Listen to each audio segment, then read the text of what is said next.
الحمد لله والصلاة والسلام على رسول الله. الله مهربان خاتمه کار هممون دعا میکنیم که به خیر بگرداند. الله مهربان دعا میکنیم که در دلهای ما و شما همیشه هم ترسش را نگه دارد و هم محبتش را نگه دارد. الله مهربان دعاگاه هستیم که گذشتگان ما و شما که نیاز به یک کف دعای ما و شما دارند، الله رحمت و مغفرتشون کند.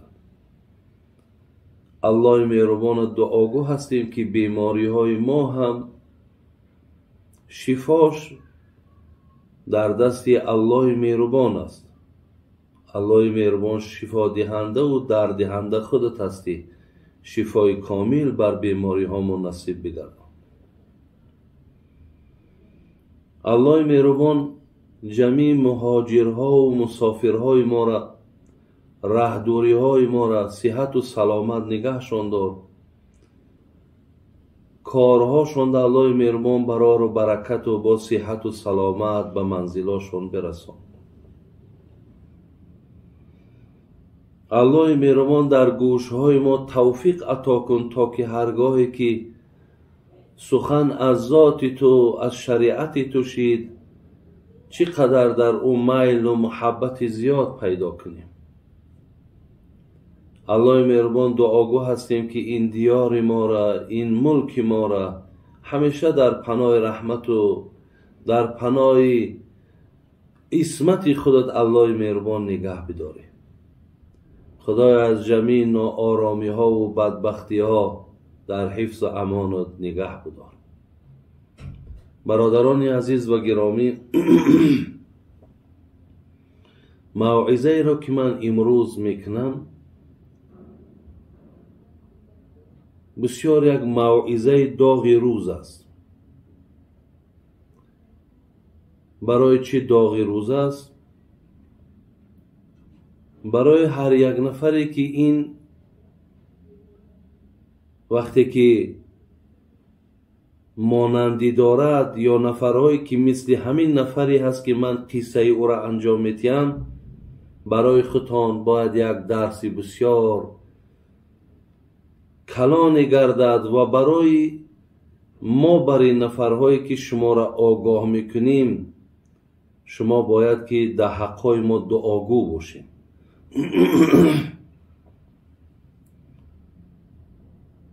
برادران عزیز و گرامی، قصه امروزه ما درباره یک نفری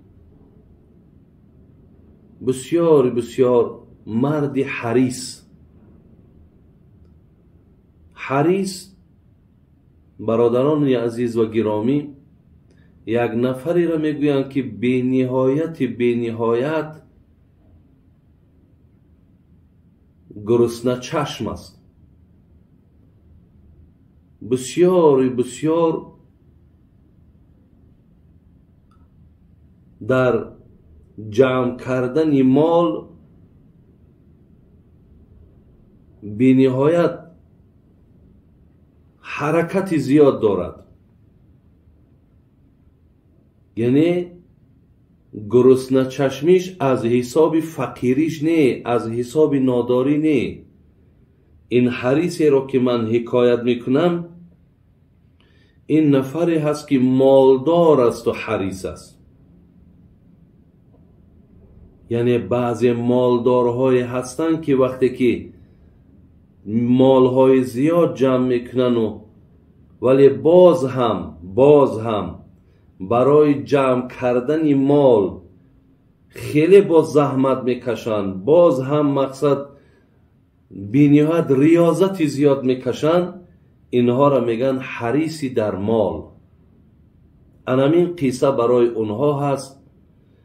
این حریص قصه بسیار قصه نیکی هست که زحمت زیاد میکشد ولی راحت شنادیده دنیا را پدرود میگه.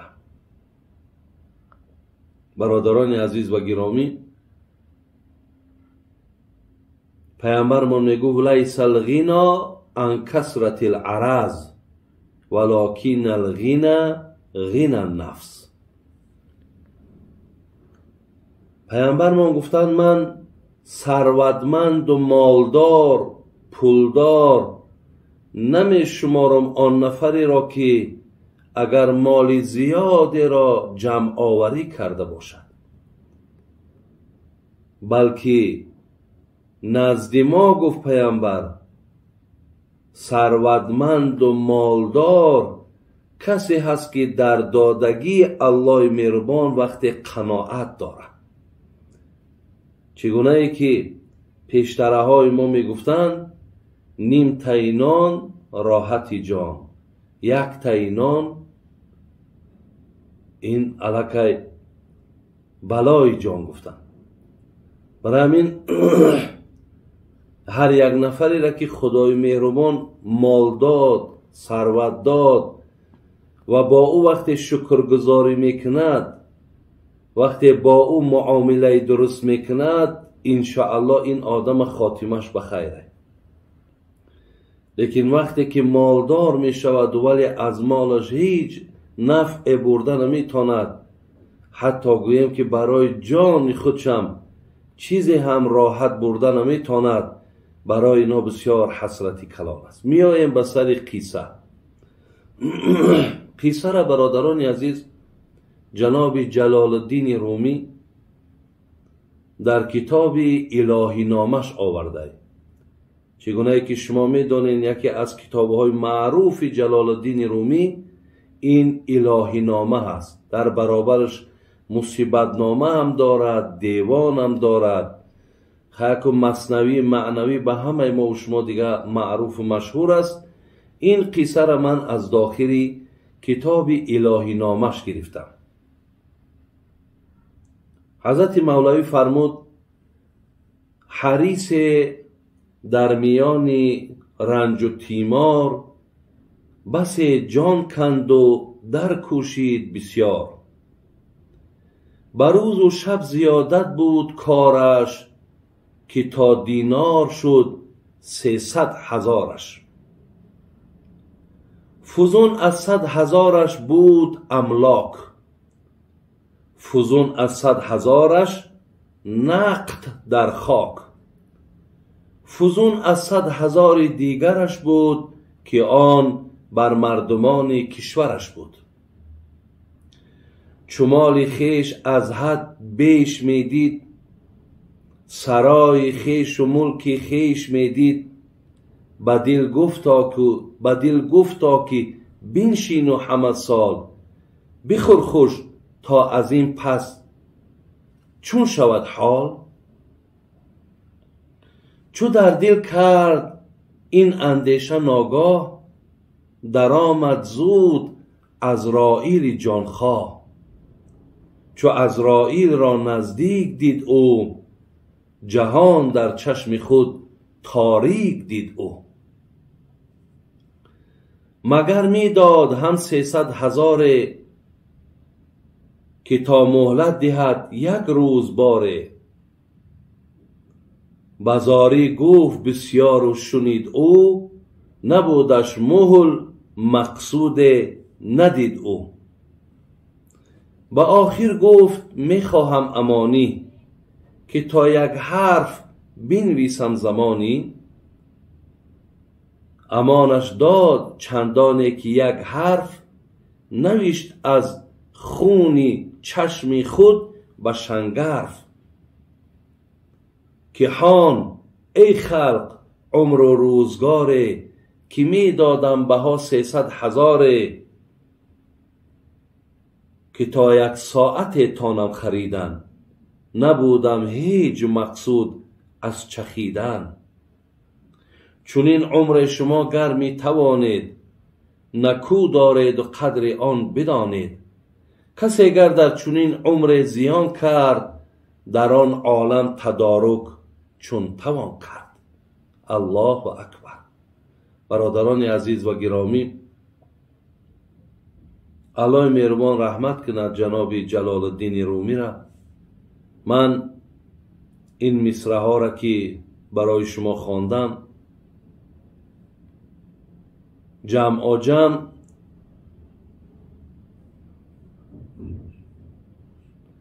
32 مصرع بوده است. 32 مصرع. ولی در درون این 32 مصرع برادران عزیز یک جهان تعلیم و یک جهان تدبر و یک جهان اندیشه های برادران عزیز وجود دارد. من برای شما که میده معنا میکنم. یک حریصی بود، میگد یک آدم بسیار گرسنه چشم بود، بسیار تنگ چشم بود، یعنی از مال دنیا هیچ سیری نداشت. الله رحمت کند محمد صاحب ایرانی را، میگفت تنگ چشمان را به نعمت سیر کردن مشکل است، مرد میدانم که مرغ را ضیافت میکند. هر آدمی که تنگ چشم باشد، گرسنه چشم باشد، برادران عزیز، این خیل نفرها را هیچگاه از مال دنیا سیر کردن ناممکن است. ما حتی اینا در حدیث های پیامبرم خوانده گذاشتیم که لو کان لابن آدم وادیا من ذهب احب ان یکون له وادیان. اگر فرزند آدم یک وادی، برادران عزیز تصور کنین، در یک وادی پر اگر از طلا کنن و دستش گرفته بیارن بگن این وادی طلا را دیدی، چند میلیون تن طلا، همه امین مال تو. پیامبر من گفت که این نفر میدانین که چی جواب میگوید؟ آیا میگوید که الحمدلله رب العالمین؟ آیا میگوید که الله مهربان ترا تشکر میکنم که مرا این قدر مال دادی؟ نه، بلکه در جوابش میگوید که احب ان یکون له وادیان. ای کاش به همین مقداری که حاضر برای من دادین باز یک وادی دیگه پر از همین باشد. در دوام حدیث پیامبر ما گفتند فرزند آدم از مال دنیا سیر نمی کند تا زمانی که او را در لحد گذارن و خاک لحد در دهنش وقتی که ریخت، بعداً این آدم امیدش از همین دنیا و مال دنیا کنده می شود. خلاص این حریصم دیگر نگفت که من 60 ساله نگفت که من 70 ساله بین عمرش به 60 و به 70 رسید، تمام عمر در جمع کردن مال صرف کرد. چقدر خودش در رنج ماند، چقدر خودش عذاب دماند. برادرای عزیز، این سفرها و این مشکلات ها و اینها خیلی و خیلی در جسم آدم، در روح آدم بسیار تأثیر کلان میرساند. و اخیراً میگد که تا دینار سو 300,000، 300,000 تنگه همون دیناری بگیم این آدم جمع کرد. یعنی 300,000 دینار. یک دینار اگر 425 گرم باشد، اگر شما این را ضرب کنیم برادران عزیز 300,000، 1 تانه و 275 کیلو طلا می شود. یعنی این آدم در همین دوام 60-70 سالش هیچ نه شب قرار داشت نه روز قرار داشت، همیشه جان در عذاب بود و گویم این مقدار طلا را برای خودش جمع کرد.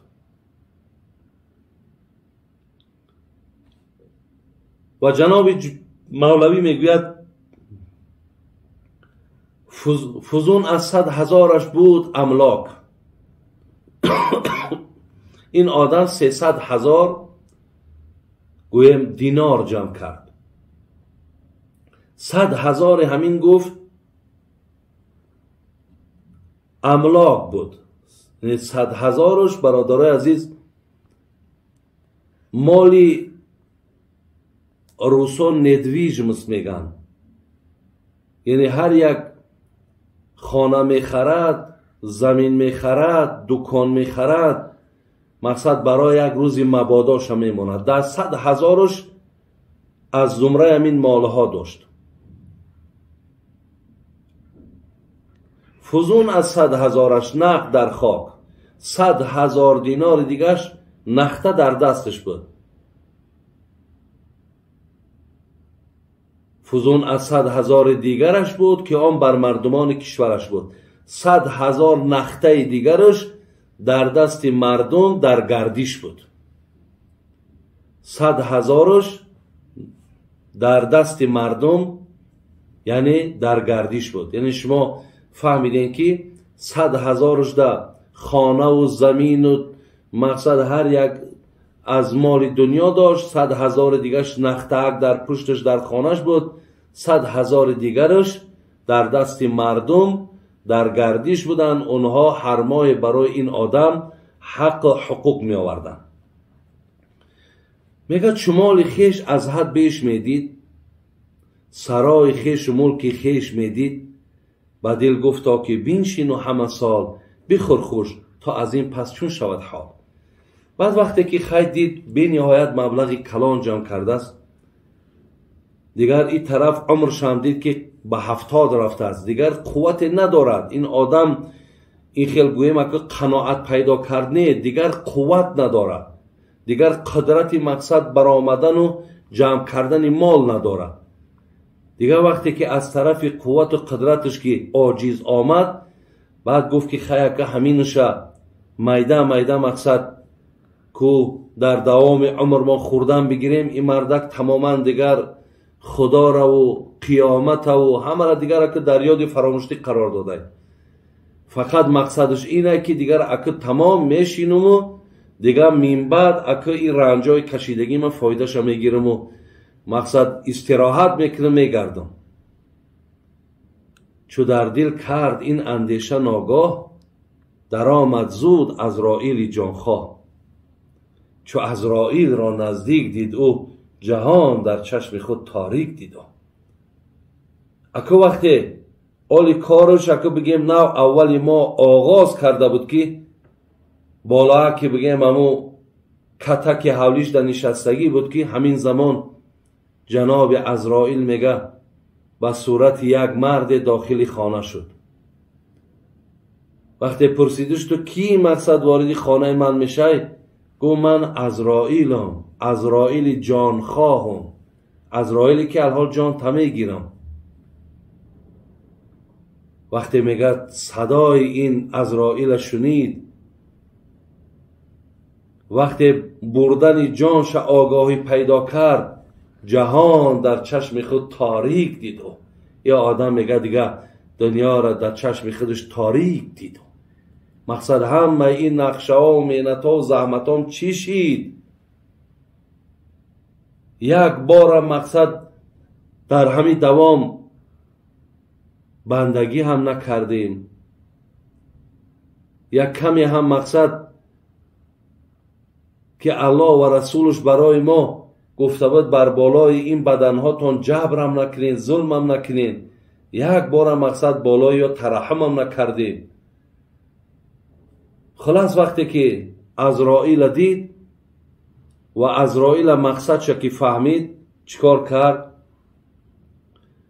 مگر می داد هم 300,000 که تا مهلت دهد یک روز باره.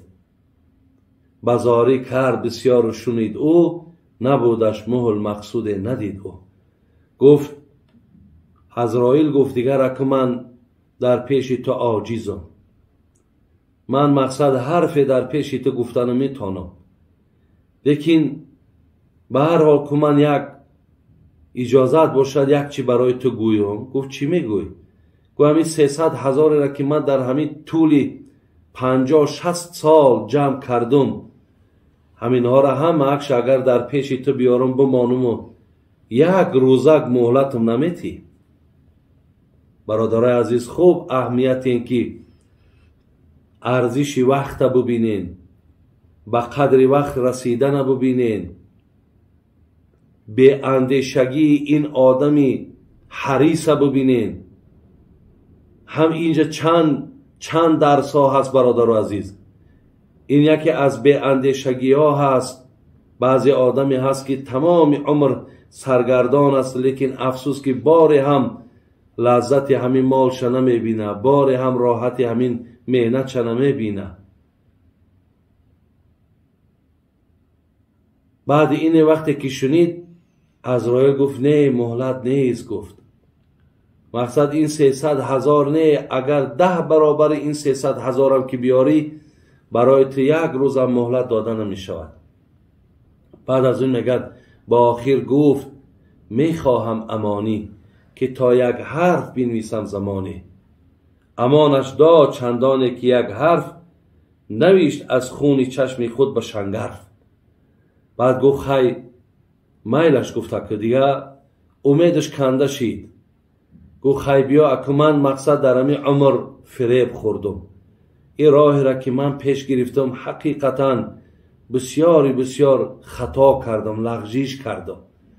اکو بیا اجازتم بتیده یک جمله بنویسم یا یک حرفه که بنویسم که مثل من مقصد در دنیا بسیار رنگ من تا منبعهایی که میآیند همین حرف من را خوانند و شاید که همین حرف من برای اونها یک حجت شود، یک دلیل شود. شاید اونها هم رنگ من به عقلی کنند، شاید مثل من در خواب باشند، من اونها را یک مقصد تکانی بتونم، اونها را از خواباشون بیدار کنم که تا مثل من واری نشود. اجازتش داد که بنویس. چی می نویسی؟ نویسان که هان ای خلق عمر و روزگاره که می دادم بها 300,000 که تا 1 ساعت تانم خریدم. نبودم هیچ مقصود از چخیدن. گو همت آگاه شیدن که 300,000 دادم جناب عزراییل که یک روز نه 1 ساعت وقتم بده. چقدر من خیرگی کردم، چقدر من مقصد از او زاره کردم، تولا کردم، لیکن برای من حتی ساعت هم نداد. برادر از ببینید ساعت هم برای من مقصد جدا نکرد، بلکه گفت همان یک جمله را که الحال وقت داری، الله وقت جدا کرده است، بنویس برای پسایندگانت تا که دیگرها هم مقصد مثل تو فریب نخورند. گفت از اینش آگاه شیدین که من با 300,000 1 ساعت هم خریده نتونستم. و بعدا قلم گرفت نویسان چونین عمر شما گر می توانید نکو دارید و قدر آن بدانید. کسی گر در چونین عمر زیان کرد در آن عالم تدارک چون توان کرد. برادرها بسیار یک جمله های علم آوری را نویسان. چی گفت؟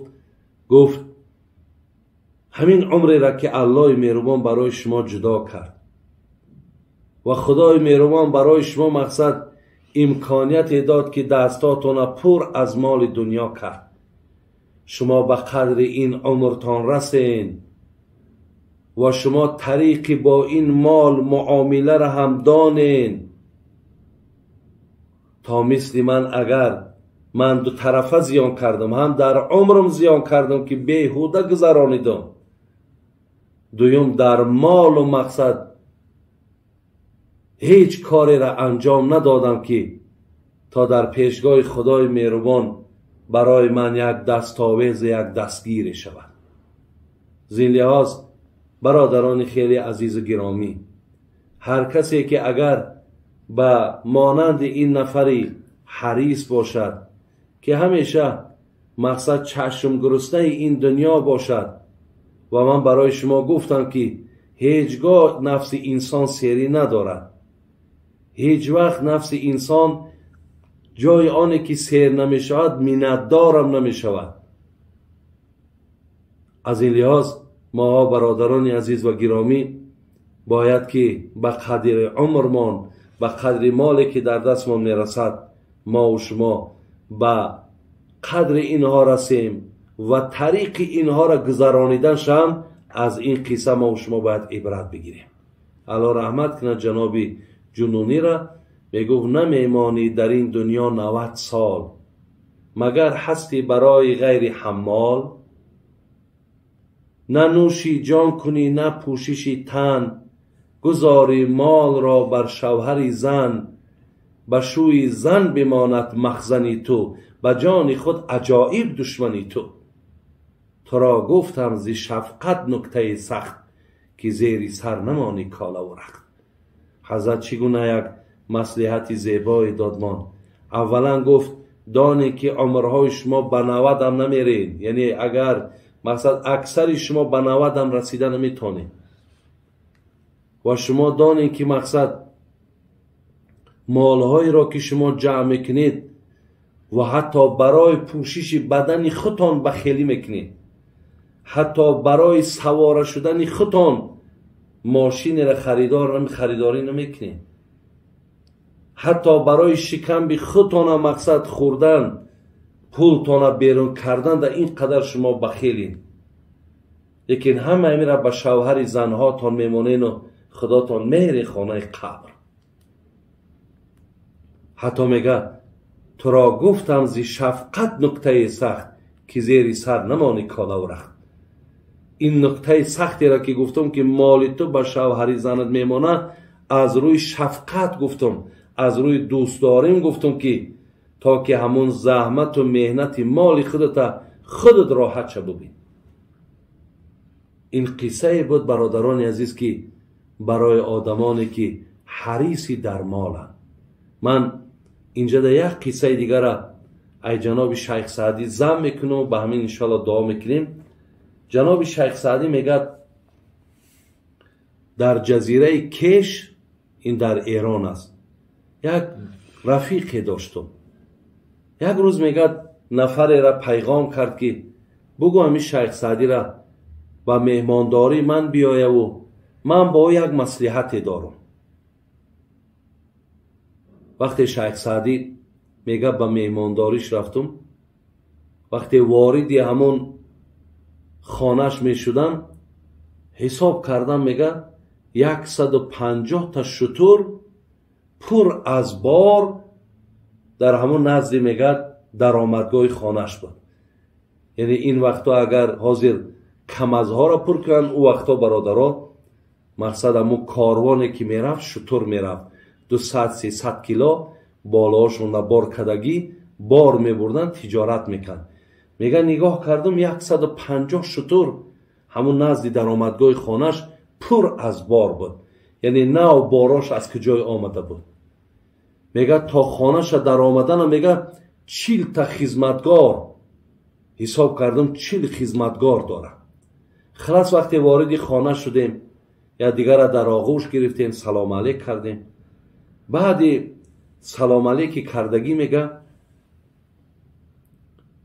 در حال میگه این آدم شب بود، میگه و از مالداری هاش حکایه کرد. گفت در ترکمنستان زمین دارم، دکان دارم، انبارها دارم، اسکلادها دارم. در هندوستان هم همچنان دارم. چند شهرها را میگن نام گرفت، زمین داشته است، یعنی انبارها داشته است، در اونجا زمین ها داشته است، یعنی بسیار شرایط های خوب داشته است، بستان سراها ساختگی بوده است. بعد از آن گفت شیخ سعدی وقتی میگه ما خلاص نان و آبش خوردیم، گویا مصلحت دارم. گفتم چی مصلحت داری؟ گفت مصلحتم همینه که میگم اکو از همین ایران این قدر گوگیرد بگیرم، همین را طرف خیتای برم. برادرها خوب اندیشه کنین، همین هم درباره یک آدم بسیار حریصی در ماله، عمرش که در 50 و 60 ایو چگونه از سفر در پیش که با شیخ سعدی مصلحت میکنم. این قد گوگیرد میگیرم و میرم شهر خیتای. برادرها که با شطور چی قدر وقت میگذره، آیا معلوم نیست که ای در همون راه میبره یا از همونجا گشتنده میبره، برای عمرش هم به جای رسیده.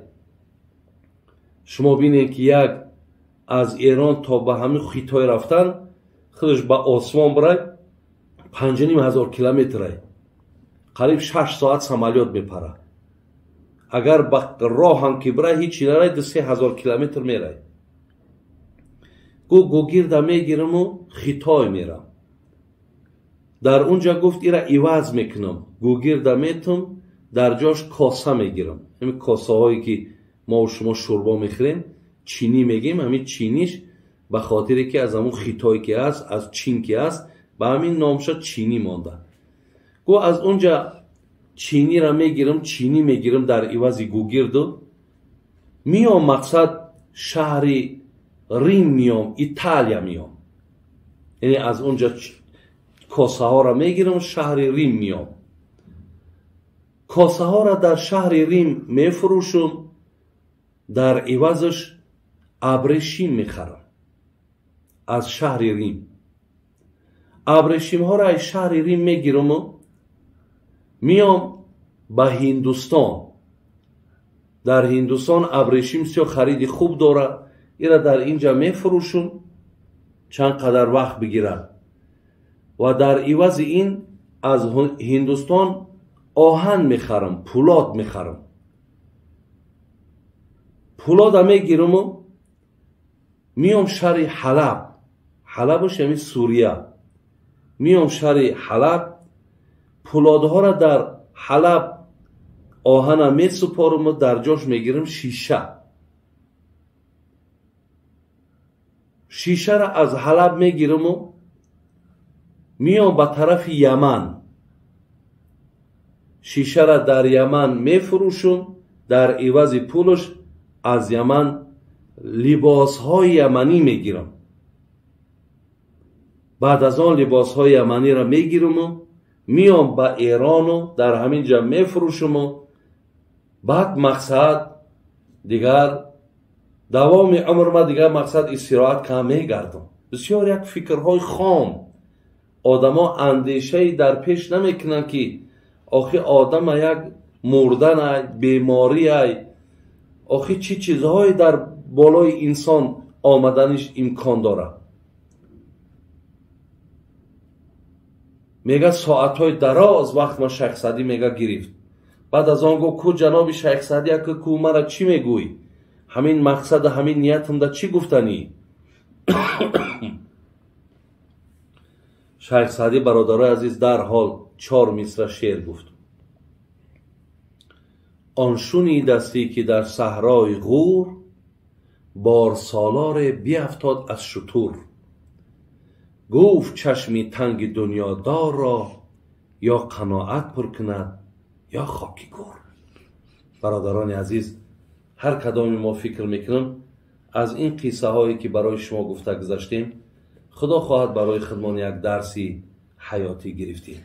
عاقبت هممون بخیر، ایمانمون با سلامت نگه داره. سلام علیکم و رحمت الله و برکاته.